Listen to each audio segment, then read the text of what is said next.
Hey everyone, in today's video I'm going to show you how you can turn a low quality image into a high quality image. So drag your image onto your Adobe Photoshop like so. As you can tell, this is very low quality. The first step you want to do is go to image size, and change the resolution to 500. In this case I have already changed it. It was originally 90. As you can see here, it's smaller, but if we change it to 500,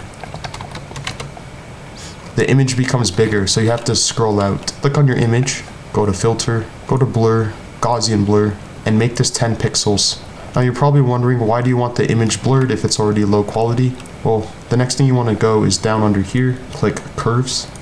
And then once you have this icon or this window open, you want to move the input to the right. And then move this on top, click, hold, and drag.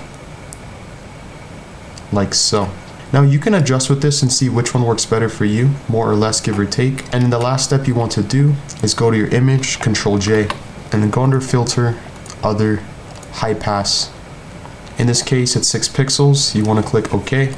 Now you can't see anything, so you go under here, normal, overlay, and then it overlays the image. The last thing you can do to make the sharpen is go under filter, sharpen, unsharpen mask, 50%, 10 pixels, 0 threshold, and then click OK. And then if you really want to take this one step further, you can go again to filter, sharpen, smart sharpen, and then have the amount 250 pixels, and then Gaussian blur. Wait for this to load. A few moments later.